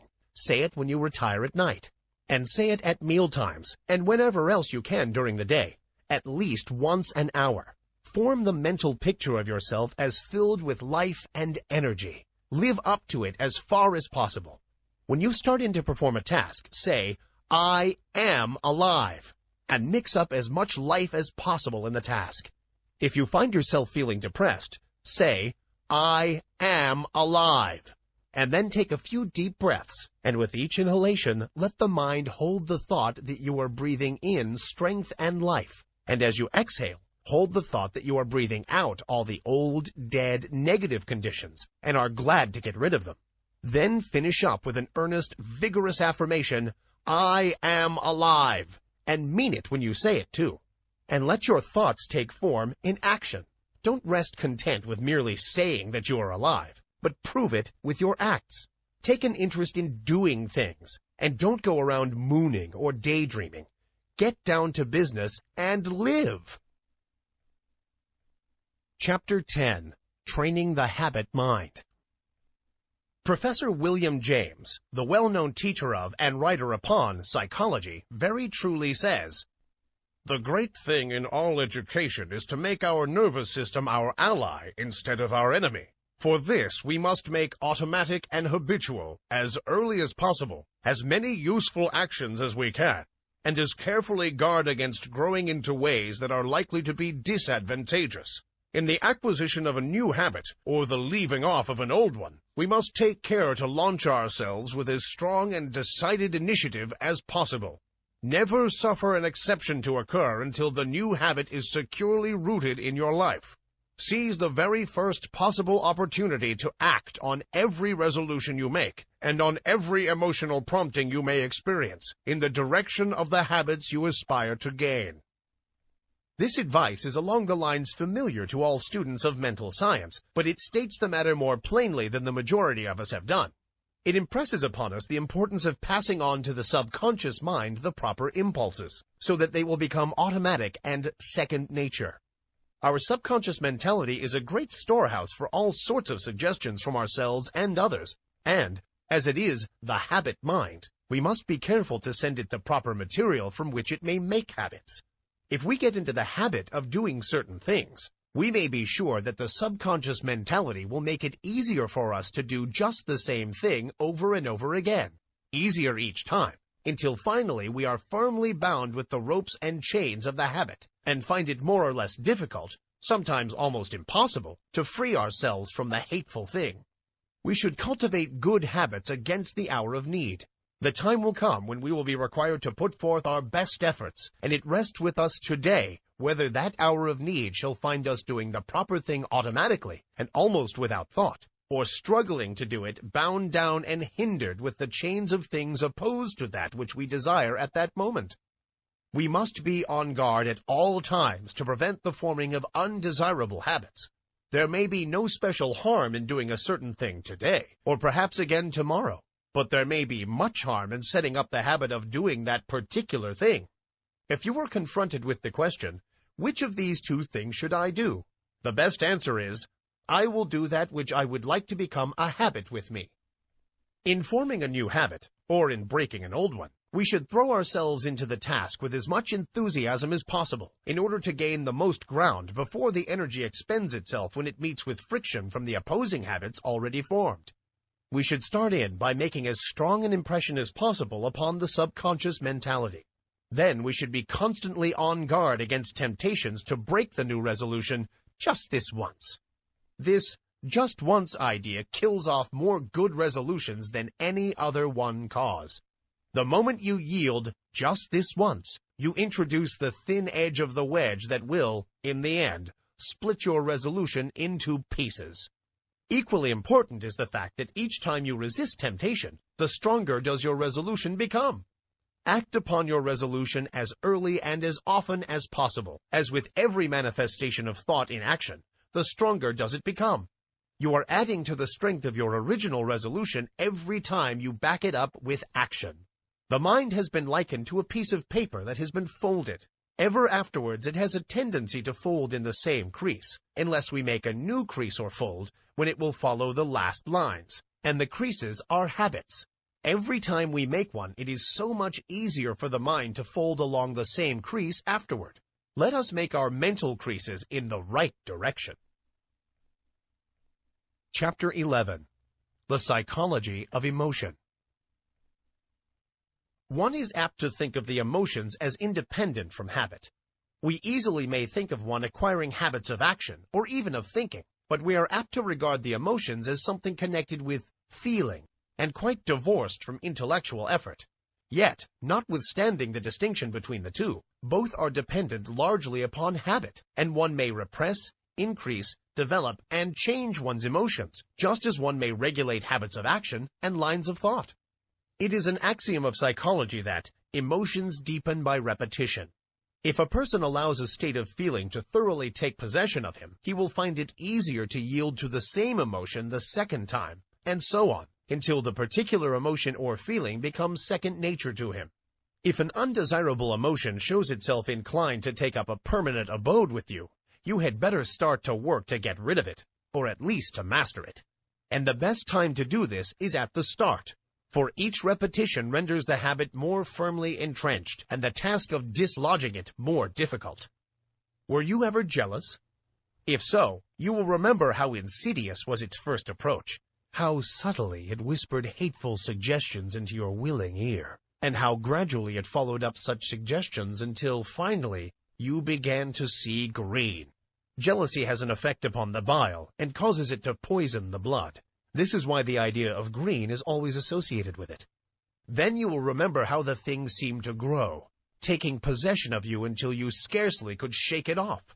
You found it much easier to become jealous the next time. It seemed to bring before you all sorts of objects apparently justifying your suspicions and feeling. Everything began to look green. The green-eyed monster waxed fat. And so it is with every feeling or emotion. If you give way to a fit of rage, you will find it easier to become angry the next time, on less provocation. The habit of feeling and acting mean does not take long to firmly settle itself in its new home if encouraged. Worry is a great habit for growing and waxing fat. People start by worrying about big things, and then begin to worry and fret about some smaller thing. And then the merest trifle worries and distresses them. They imagine that all sorts of evil things are about to befall them. If they start on a journey, they are certain there is going to be a wreck. If a telegram comes, it is sure to contain some dreadful tidings. If a child seems a little quiet, the worrying mother is positive it is going to fall ill and die. If the husband seems thoughtful, as he resolves some business plan in his mind, then the good wife is convinced that he is beginning to cease to love her, and indulges in a crying spell. And so it goes. Worry, worry, worry. Each indulgence making the habit more at home. After a while, the continued thought shows itself in action. Not only is the mind poisoned by the blue thoughts, but the forehead shows deep lines between the eyebrows, and the voice takes on that whining, rasping tone so common among worry-burdened people. The condition of mind known as fault-finding is another emotion that grows fat with exercise. First, fault is found with this thing, then with that, and finally with everything. The person becomes a chronic nagger, a burden to friends and relatives, and a thing to be avoided by outsiders. Women make the greatest naggers, not because men are any better, but simply because a man-nagger is apt to have the habit knocked out of him by other men who will not stand his nonsense. He finds that he is making things too hot for himself, and he reforms, while a woman has more of a chance to indulge in the habit. But this nagging is all a matter of habit. It grows from small beginnings, and each time it is indulged in, it throws out another root, branch, or tendril, and fastens itself the closer to the one who has given it soil in which to grow. Envy, uncharitableness, gossip, scandal-mongering, all are habits of this kind. The seeds are in every human breast, and only need good soil and a little watering to become lusty and strong. Each time you give way to one of these negative emotions, the easier do you make it for a recurrence of the same thing, or similar ones. Sometimes, by encouraging one unworthy emotion, you find that you have given room for the growth of a whole family of these mental weeds. Now, this is not a good old orthodox preachment against the sin of bad thoughts. It is merely a calling of your attention to the law underlying the psychology of emotion. Nothing new about it. Old as the hills, so old that many of us have forgotten all about it. If you wish to manifest these constantly disagreeable and unpleasant traits, and to suffer the unhappiness that comes from them, by all means do so. That is your business and privilege. It's none of mine, and I am not preaching at you. It keeps me busy minding my own business and keeping an eye on my own undesirable habits and actions. I am merely telling you the law regarding the matter, and you may do the rest. If you wish to choke out these habits, there are two ways open to you. First, whenever you find yourself indulging in a negative thought or feeling, take hold of it and say to it firmly and vigorously, "Get out!" It won't like this at first and will bridle up, curve its back, and snarl like an offended cat. But never mind. Just say "scat" to it. The next time it will not be so confident and aggressive. It will have manifested a little of the fear habit. Each time you repress and choke out a tendency of this kind, the weaker it will become, and the stronger will your will be. Professor James says, "Refuse to express a passion and it dies. Count 10 before venting your anger, and its occasion seems ridiculous. Whistling to keep up courage is no mere figure of speech. On the other hand, sit all day in a moping posture, sigh, and reply to everything with a dismal voice, and your melancholy lingers. There is no more valuable precept in moral education than this, as all who have experience know. If we wish to conquer emotional tendencies in ourselves, we must assiduously, and in the first instance cold-bloodedly, go through the outward movements of those contrary dispositions we prefer to cultivate. Smooth the brow, brighten the eye, contract the dorsal rather than the ventral aspect of the frame, and speak in a major key. Pass the genial compliment, and your heart must be frigid indeed, if it does not gradually thaw. Chapter 12. Developing New Brain Cells. I have spoken of the plan of getting rid of undesirable states of feeling by driving them out. But a far better way is to cultivate the feeling or emotion directly opposed to the one you wish to eradicate. We are very apt to regard ourselves as the creatures of our emotions and feelings, and to fancy that these feelings and emotions are we. But such is far from being the truth. It is true that the majority of the race are slaves of their emotions and feelings, and are governed by them to a great degree. They think that feelings are things that rule one, and from which one cannot free himself, and so they cease to rebel. They yield to the feeling without question, although they may know that the emotion or mental trait is calculated to injure them, and to bring unhappiness and failure instead of happiness and success. They say, "We are made that way," and let it go at that. The new psychology is teaching the people better things. It teaches them that they are masters of their emotions and feelings, instead of being their slaves. It tells them that brain cells may be developed that will manifest along desirable lines, and that the old brain cells that have been manifesting so unpleasantly may be placed on the retired list and allowed to atrophy from want of use. People may make themselves over, and change their entire natures. This is not mere idle theory, but is a working fact which has been demonstrated by thousands of people and which is coming more and more before the attention of the race. No matter what theory of mind we entertain, we must admit that the brain is the organ and instrument of the mind, in our present state of existence at least, and that the brain must be considered in this matter. The brain is like a wonderful musical instrument, having millions of keys, upon which we may play innumerable combinations of sounds. We come into the world with certain tendencies, temperaments, and predispositions. We may account for these tendencies by heredity, or we may account for them upon theories of pre-existence, but the facts remain the same. Certain keys seem to respond to our touch more easily than others. Certain notes seem to sound forth as the current of circumstances sweeps over the strings, and certain other notes are less easily vibrated. But we find that if we but make an effort of the will to restrain the utterance of some of these easily sounded strings, they will grow more difficult to sound, and less liable to be stirred by the passing breeze. And if we pay attention to some of the other strings that have not been giving forth a clear tone, we will soon get them in good working order. Their notes will chime forth clear and vibrant, and will drown the less pleasant sounds. We have millions of unused brain cells awaiting our cultivation.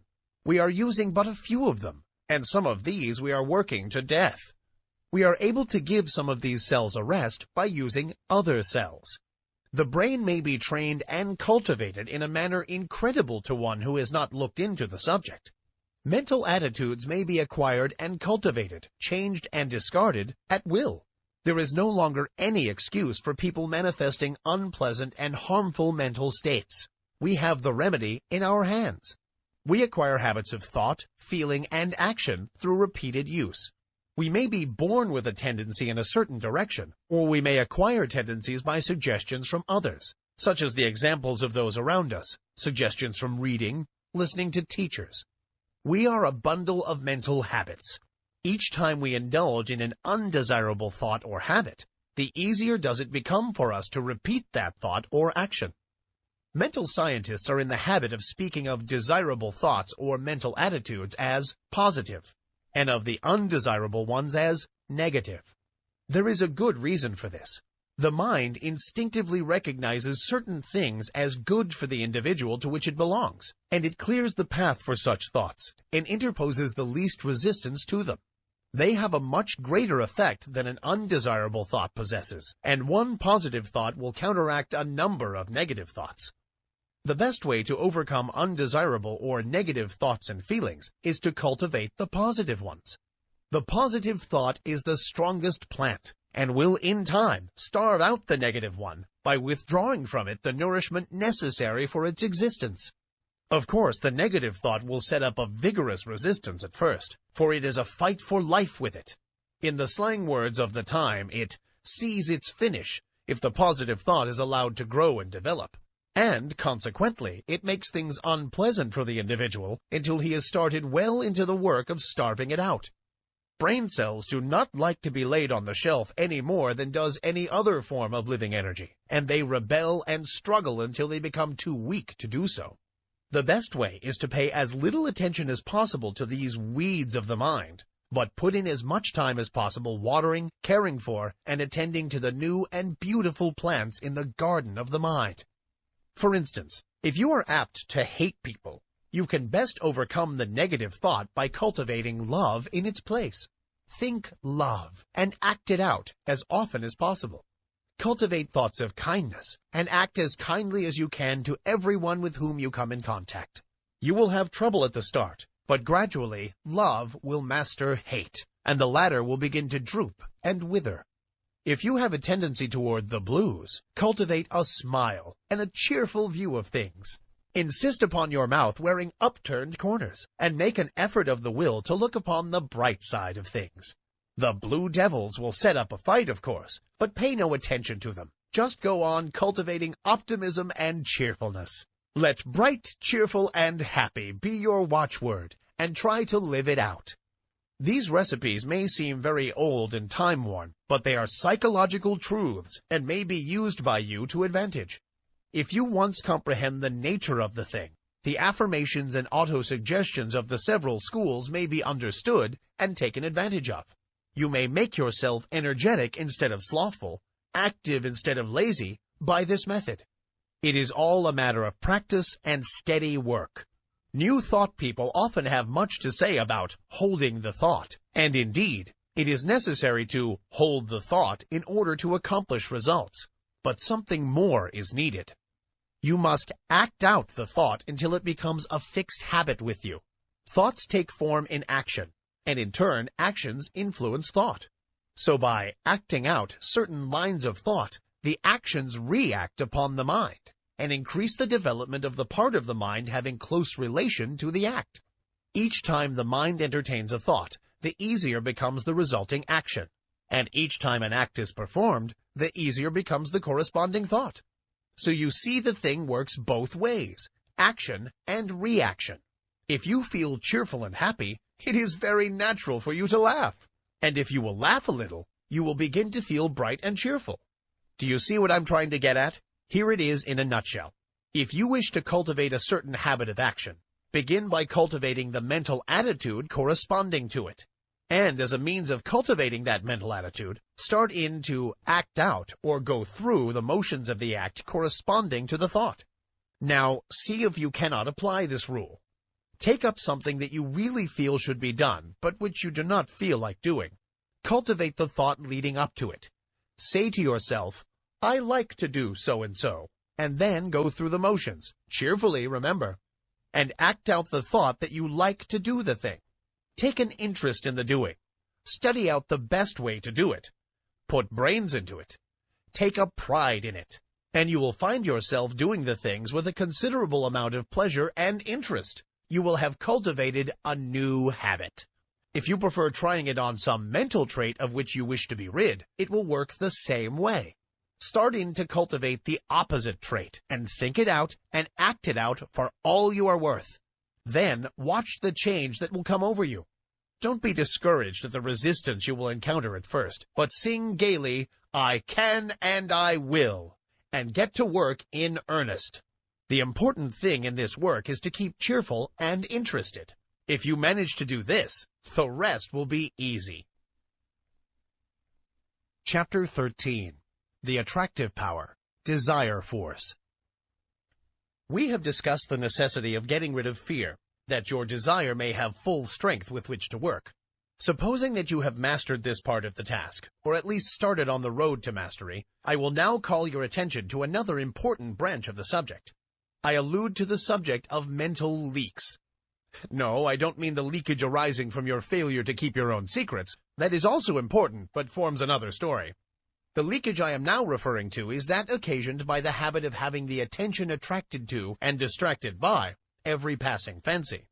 In order to attain a thing, it is necessary that the mind should fall in love with it and be conscious of its existence, almost to the exclusion of everything else. You must get in love with the thing you wish to attain, just as much as you would if you were to meet the girl or man you wish to marry. I do not mean that you should become a monomaniac upon the subject, and should lose all interest in everything else in the world. That won't do, for the mind must have recreation and change.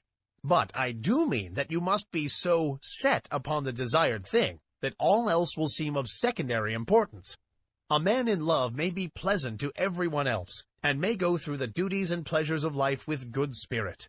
But underneath it all he is humming to himself, just one girl, and every one of his actions is bent toward getting that girl and making a comfortable home for her. Do you see what I mean? You must get in love with the thing you want, and you must get in love with it in earnest. None of this latter-day flirting, on today and off tomorrow sort of love, but the good old-fashioned kind, that used to make it impossible for a young man to get to sleep unless he took a walk around his best girl's house, just to be sure it was still there. That's the real kind. And the man or woman in search of success must make of that desired thing his ruling passion. He must keep his mind on the main chance. Success is jealous. That's why we speak of her as feminine. She demands a man's whole affection, and if he begins flirting with other fair charmers, she soon turns her back upon him. If a man allows his strong interest in the main chance to be sidetracked, he will be the loser. Mental force operates best when it is concentrated. You must give to the desired thing your best and most earnest thought. Just as the man who is thoroughly in love will think out plans and schemes whereby he may please the fair one, so will the man who is in love with his work or business give it his best thought, and the result will be that 101 plans will come into his field of consciousness, many of which are very important. The mind works on the subconscious plane, remember, and almost always along the lines of the ruling passion or desire. It will fix up things and patch together plans and schemes, and when you need them the most, it will pop them into your consciousness, and you will feel like hurrahing, just as if you had received some valuable aid from outside. But if you scatter your thought force, the subconscious mind will not know just how to please you, and the result is that you are apt to be put off from this source of aid and assistance. Beside this, you will miss the powerful result of concentrated thought in the conscious working out of the details of your plans. And then again, the man whose mind is full of a dozen interests fails to exert the attracting power that is manifested by the man of the one ruling passion, and he fails to draw to him persons, things, and results that will aid in the working out of his plans, and will also fail to place himself in the current of attraction, whereby he is brought into contact with those who will be glad to help him because of harmonious interests. I have noticed in my own affairs that when I would allow myself to be sidetracked by anything outside of my regular line of work, it would be only a short time before my receipts dropped off, and my business showed signs of a lack of vitality. Now, many may say that this was because I left undone some things that I would have done if my mind had been centered on the business. This is true, but I have noticed like results in cases where there was nothing to be done, cases in which the seed was sown and the crop was awaited. And in just such cases, as soon as I directed my thought to the matter, the seed began to sprout.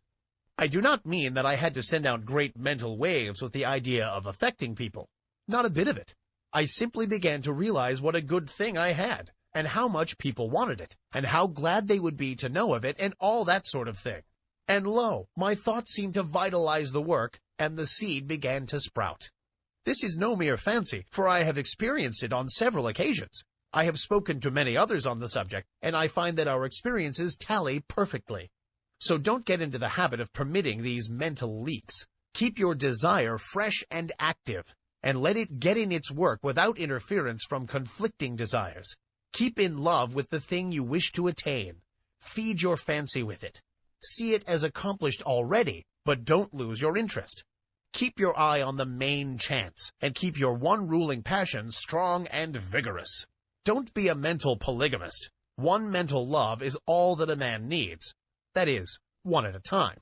Some scientists have claimed that something that might as well be called love is at the bottom of the whole of life. They claim that the love of the plant for water causes it to send forth its roots until the loved thing is found. They say that the love of the flower for the sun causes it to grow away from the dark places so that it may receive the light. The so-called chemical affinities are really a form of love, and desire is a manifestation of this universal life love. So I am not using a mere figure of speech when I tell you that you must love the thing you wish to attain. Nothing but intense love will enable you to surmount the many obstacles placed in your path. Nothing but that love will enable you to bear the burdens of the task. The more desire you have for a thing, the more you love it. And the more you love it, the greater will be the attractive force exerted toward its attainment, both within yourself and outside of you. So love but one thing at a time. Don't be a mental Mormon. Chapter 14. The Great Dynamic Forces. You have noticed the difference between the successful and strong men in any walk of life and the unsuccessful weak men around them. You are conscious of the widely differing characteristics of the two classes, but somehow find it difficult to express just in what the difference lies. Let us take a look at the matter.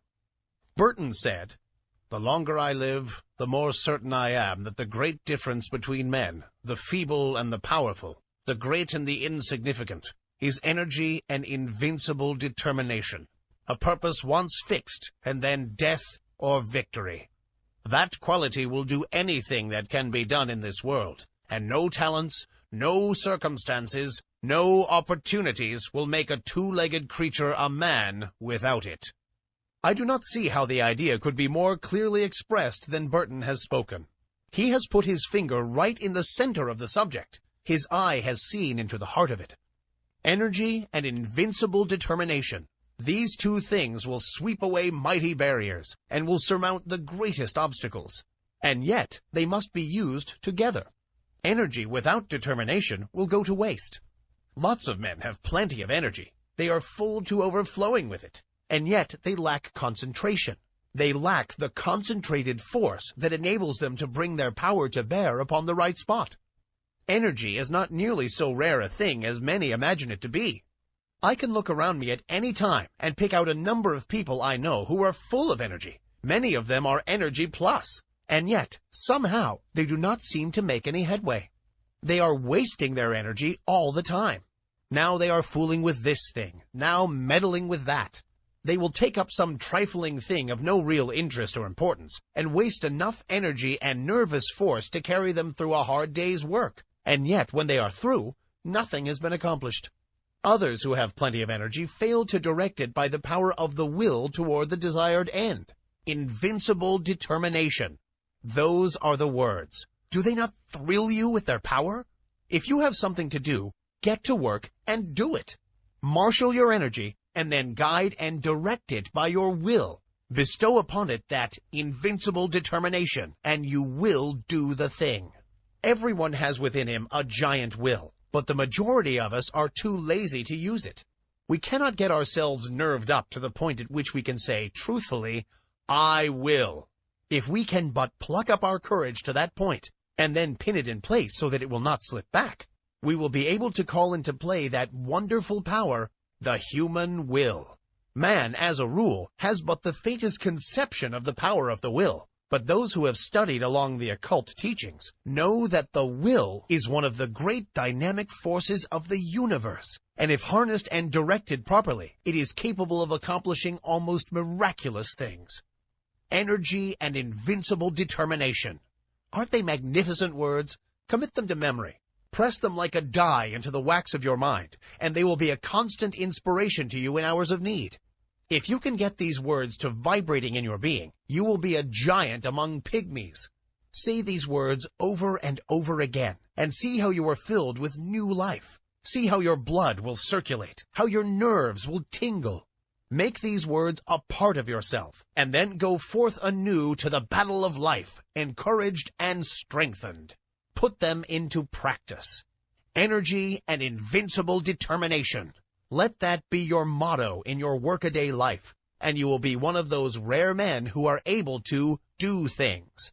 Many persons are deterred from doing their best by the fact that they underrate themselves by comparison with the successful ones of life, or rather, overrate the successful ones by comparison with themselves.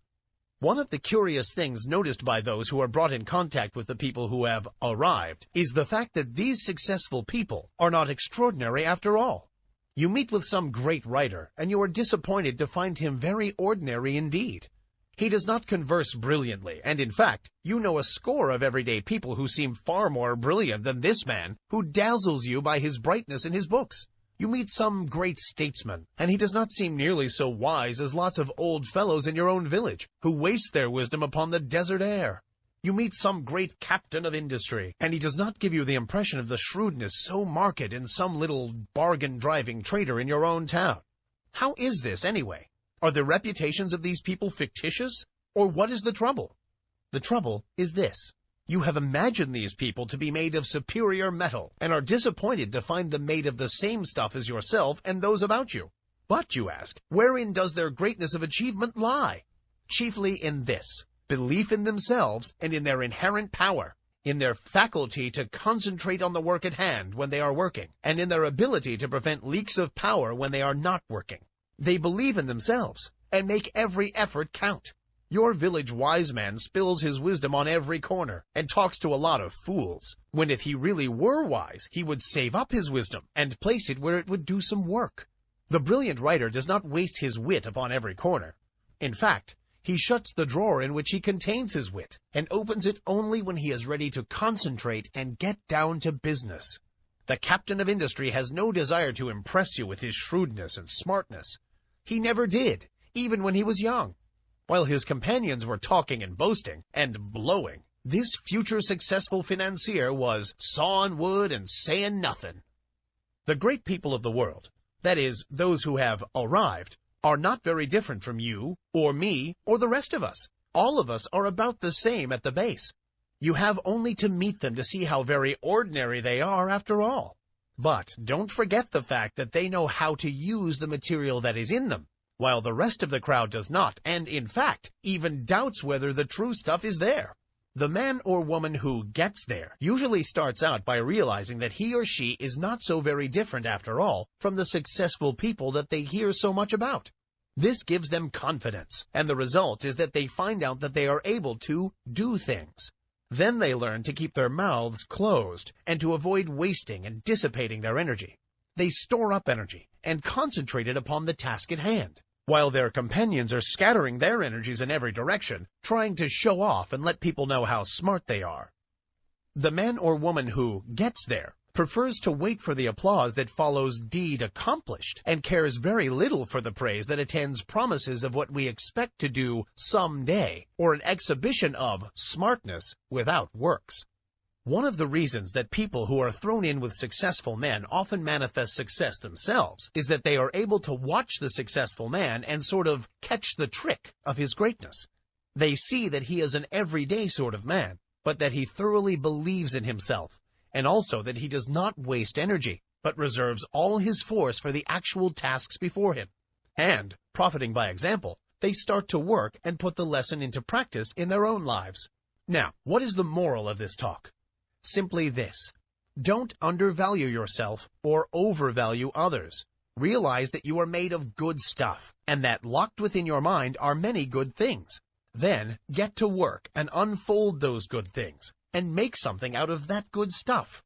Do this by attention to the things before you, and by giving to each the best that is in you, knowing that plenty of more good things are in you, ready for the fresh tasks that will come. Put the best of yourself into the undertaking on hand, and do not cheat the present task in favor of some future one.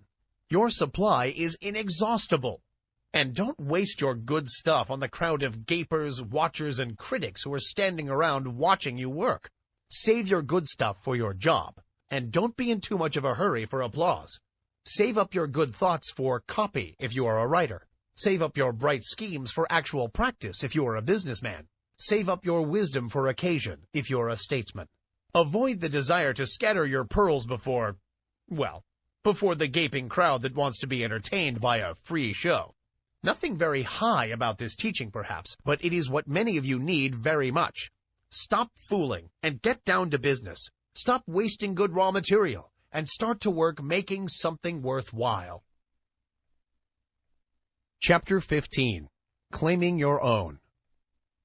In a recent conversation, I was telling a woman to pluck up courage and to reach out for a certain good thing for which she had been longing for many years, and which at last appeared to be in sight. I told her that it looked as if her desire was about to be gratified, that the law of attraction was bringing it to her.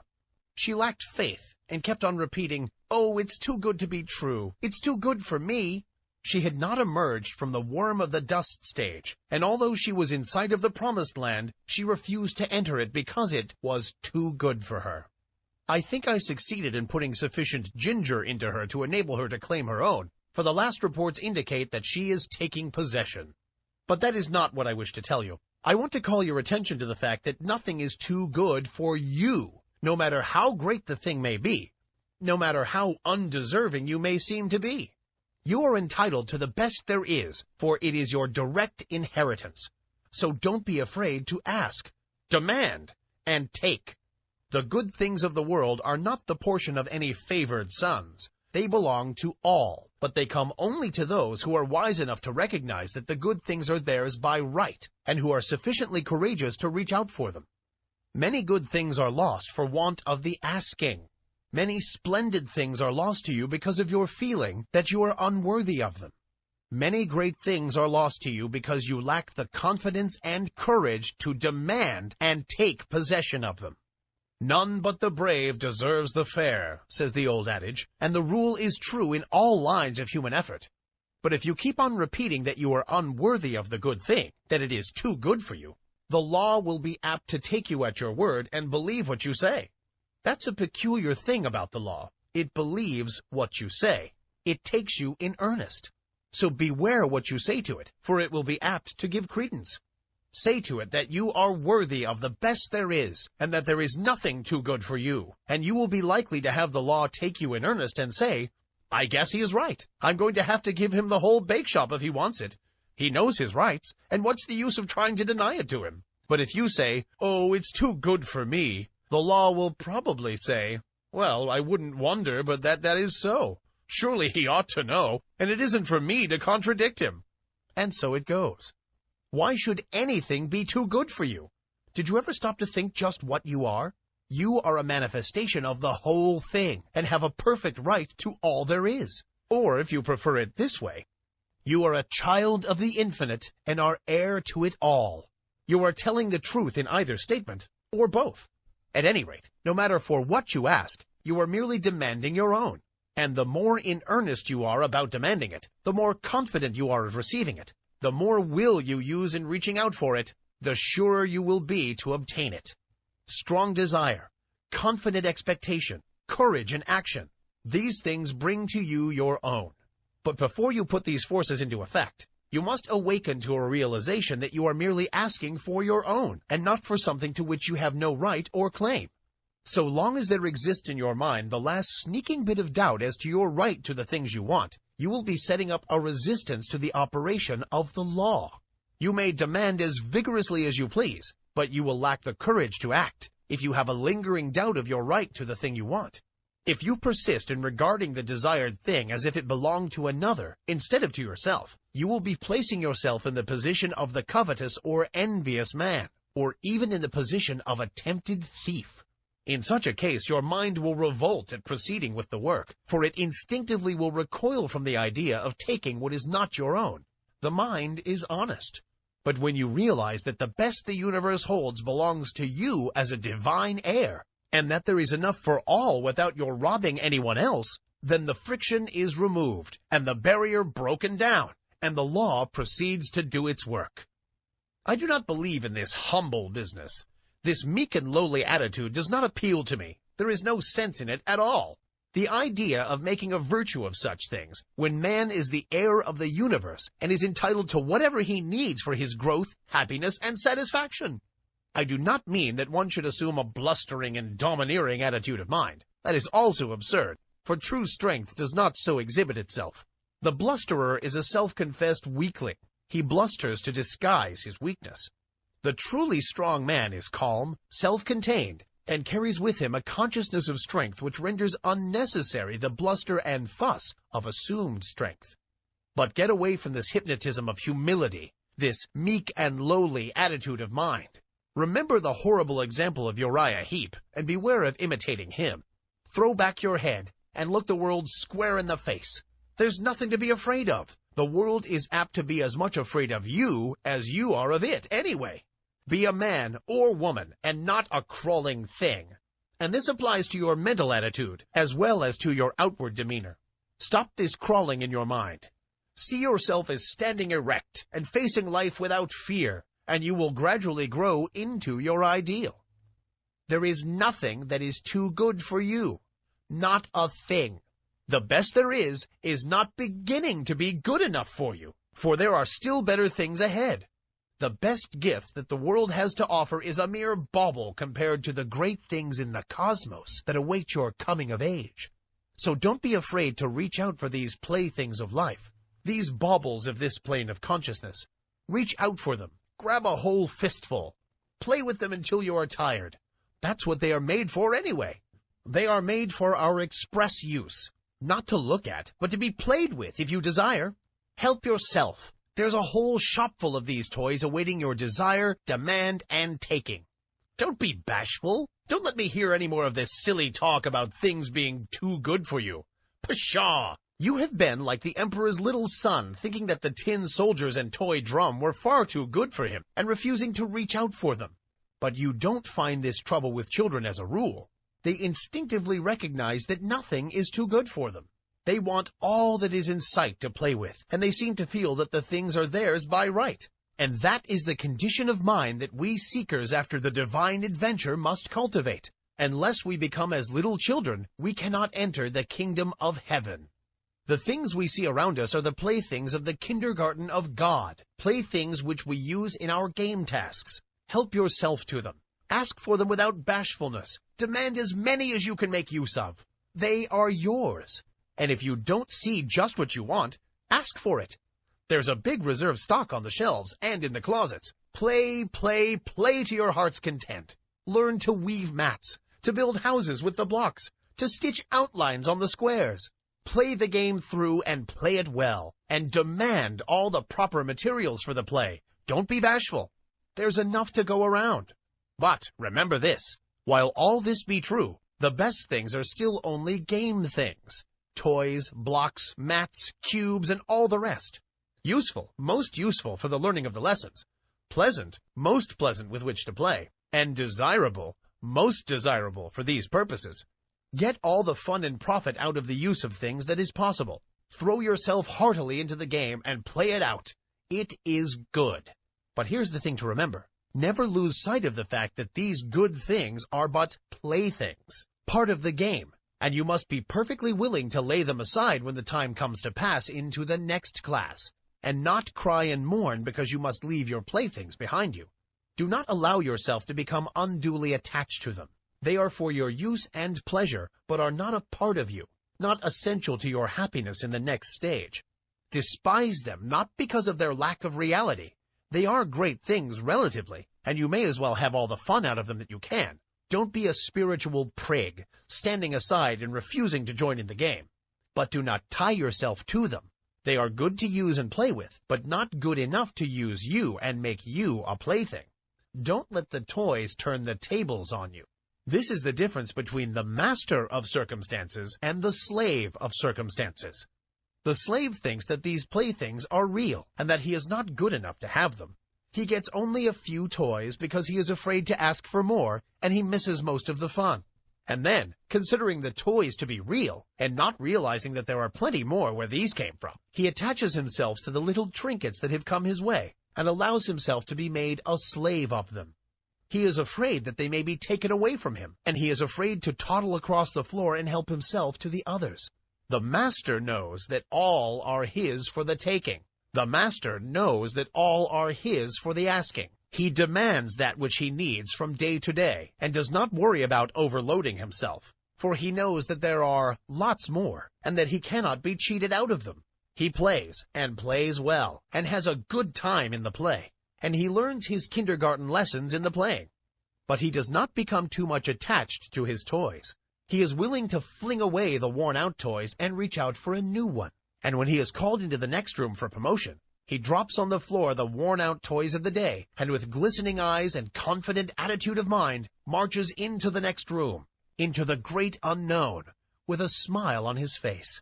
He is not afraid, for he hears the voice of the teacher, and knows that she is there waiting for him, in that great next room.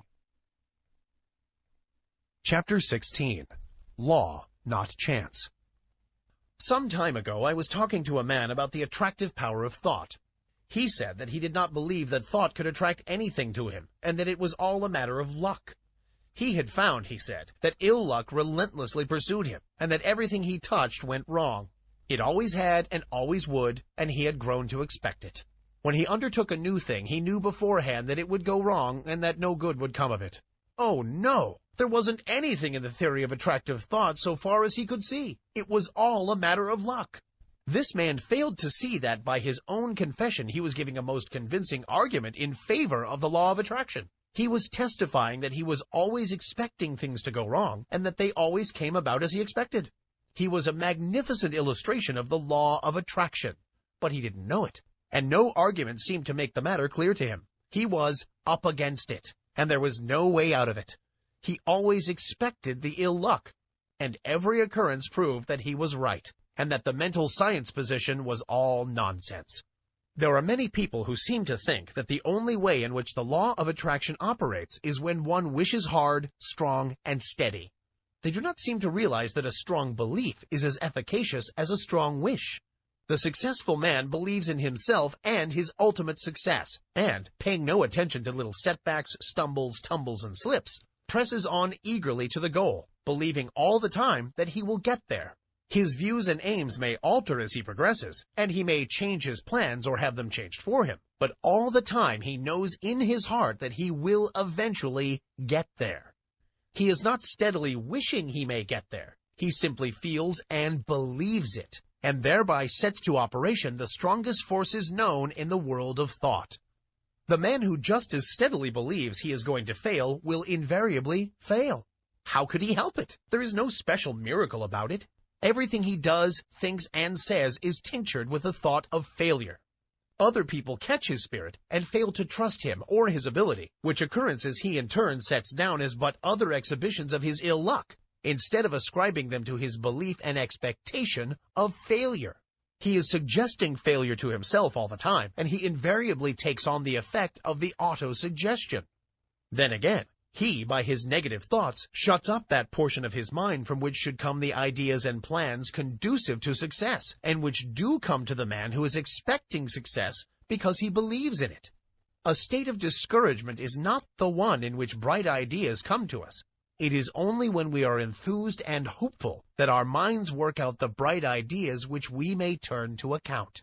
Men instinctively feel the atmosphere of failure hovering around certain of their fellows, and on the other hand recognizes something about others which leads them to say, when they hear of a temporary mishap befalling such a one, "Oh, he'll come out of it all right somehow. You can't down him." It is the atmosphere caused by the prevailing mental attitude. Clear up your mental atmosphere. There is no such thing as chance.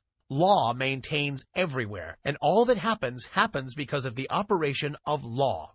You cannot name the simplest thing that ever occurred by chance. Try it, and then run the thing down to a final analysis, and you will see it as the result of law. It is as plain as mathematics. Plan and purpose, cause and effect.